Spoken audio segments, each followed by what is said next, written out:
नमस्कार भक्तों। प्रिय भक्तों, आज हम आपको सुना रहे हैं रोहिणी व्रत कथा। रोहिणी व्रत हिंदू धर्म में अत्यंत महत्वपूर्ण माना गया है, जो विशेष रूप से सम्यक ज्ञान है, चारित्र और सुख समृद्धि के लिए किया जाता है। यह व्रत रोहिणी नक्षत्र के दिन रखा जाता है। यहां रोहिणी व्रत की कथा को आध्यात्मिक भाव और आचरण और वर्तमान वाले दृष्टिकोण के संगम से प्रस्तुत कर रहे हैं। ध्यान से सुनिएगा। बोलिए रोहिणी माता की जय। भक्तों, पौराणिक कथाओं में रोहिणी व्रत आत्मा की शुद्धि और अहंकार के त्याग का मार्ग है। वहीं आजकल की भाषा में यह कथा पर्सनल ट्रांसफॉर्मेशन अर्थात व्यक्तिगत परिवर्तन और ब्यूटी विद इन आंतरिक सौंदर्य की कहानी है। आज के दौर में जब हम केवल बाहरी दिखावे और फिल्टर्स पर ध्यान देते हैं, रोहिणी व्रत हमें बताता है कि असली चमक आपके चरित्र से आती है। संतान प्राप्ति और बच्चों के सुख स्वास्थ्य के लिए, परिवार में सुख शांति और समृद्धि के लिए इस कथा को, इस व्रत को किया जाता है। प्राचीन काल में चंपापुरी के राजा मधुआ थे और उनकी रानी लक्ष्मीमती थी। उनकी पुत्री का नाम रोहिणी था। रोहिणी अत्यंत रूपवती और गुणवान थी। अगर मैं कहूं तो रोहिणी इस दौर की आदर्श बेटी थी, जिसने जीवन में सही गलत की पहचान करना सीख लिया था। उसका विवाह राजा गंधर्व सेन से हुआ। एक बार रोहिणी ने मुनिराज से अपने पूर्व जन्म के बारे में पूछा। मुनिराज ने बताया कि पूर्व जन्म में वह एक ऐसी रानी थी जिसने ईर्ष्या और द्वेष के कारण मुनिराज को कड़वा भोजन कराया था। उस पाप के कारण उसे कुष्ठ रोग हुआ और उसे समाज से तिरस्कार झेलना पड़ा।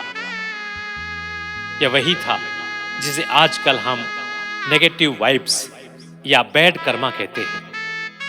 जब हम दूसरों के प्रति कड़वाहट रखते हैं तो वह कड़वाहट हमारे अपने जीवन को कुरूप बना देती है। भक्तों, आज के परिवेश से जोड़ कर हम देखते हैं तो शास्त्रों ने कहा है कि मुनिराज ने उसे इस पाप से मुक्ति के लिए रोहिणी व्रत का मार्ग बताया। रोहिणी ने पूरी श्रद्धा के साथ 5 वर्षों तक यह व्रत किया। यहां व्रत का अर्थ केवल भूखा रहना ही नहीं था, बल्कि अपनी वाणी और विचार को शुद्ध करना था। आज के स्ट्रेसफुल जीवन में रोहिणी व्रत हमें सिखाता है कि यदि आपने अतीत में गलतियां की हैं, तो प्रायश्चित और अनुशासन से आप अपना भविष्य सुधार सकते हैं। रोहिणी व्रत के प्रभाव से न केवल उसका शरीर कुंदन की तरह चमकने लगा, बल्कि उसे आत्मिक शांति और अनंत सुख की प्राप्ति हुई। रोहिणी व्रत हमें याद दिलाता है कि ईर्ष्या जलाती है और व्रत अनुशासन चमकाता है। यह व्रत केवल महिलाओं के लिए नहीं, बल्कि हर उस व्यक्ति के लिए है जो अपने जीवन से कड़वाहट मिटाकर मिठास घोलना चाहता है। बोलिए रोहिणी माता की जय।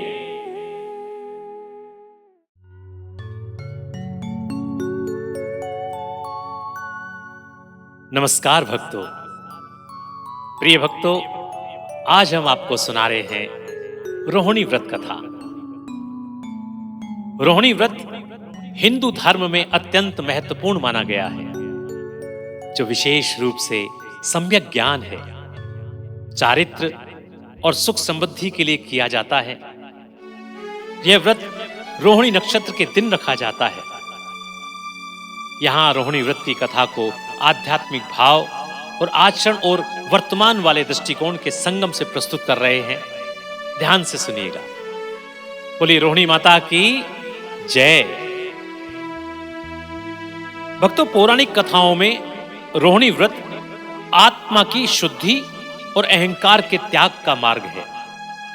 वहीं आजकल की भाषा में यह कथा पर्सनल ट्रांसफॉर्मेशन अर्थात व्यक्तिगत परिवर्तन और ब्यूटी विद इन आंतरिक सौंदर्य की कहानी है। आज के दौर में जब हम केवल बाहरी दिखावे और फिल्टर्स पर ध्यान देते हैं, रोहिणी व्रत हमें बताता है कि असली चमक आपके चरित्र से आती है। संतान प्राप्ति और बच्चों के सुख स्वास्थ्य के लिए, परिवार में सुख शांति और समृद्धि के लिए इस कथा को, इस व्रत को किया जाता है।